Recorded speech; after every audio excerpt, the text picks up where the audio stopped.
being locked in a closet for 2 days with no food or water in, only a bucket. That's what some people say were the conditions at the ranch for kids in Rexford. More than 20 children were removed from the ranch a week ago, and now some of the former students are coming forward with their own stories. But the leaders at that facility are telling a different tale. Mara and Sue spoke with one woman who lived at the facility for 2 years and with the directors, who tell us what is next.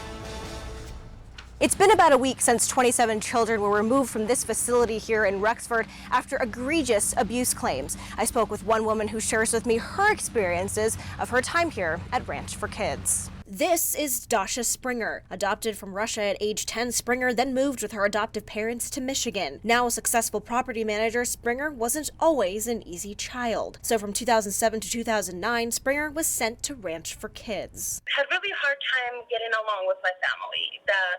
I caused a lot of pain for my family, that my mom and dad did not know what else to do.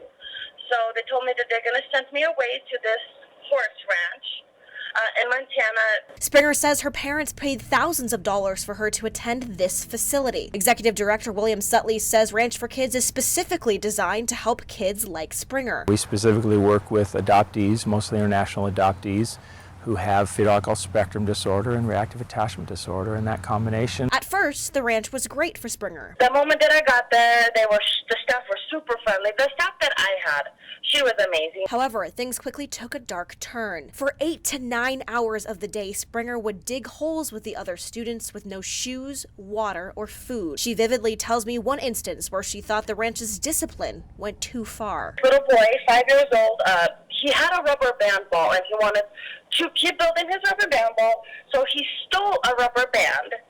And one of the staff members caught him, and at the end of the schoolhouse, there's like a closet. They stuck this 5-year-old boy for 2 days with no food or water in just a bucket.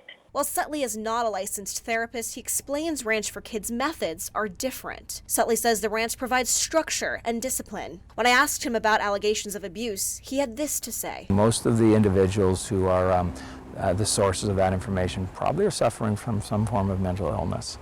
We need to really look at the evidence. Ranch for Kids co-founder Joyce Erkel echoes similar sentiments to Sutley. Anybody that knows me, knows my family, knows my children, would understand that we would never do something like this. Right now, Sutley says the ranch continues to operate with no funding and no children, and hopes to have his license renewed soon. Sutley says it's an uphill battle, but at this point all he wants is his fair day in court, with evidence presented from both sides. In Rexford, Mara and Sue, MTN News. The state tells us all 27 children removed from that facility are currently in safe and secure locations tonight.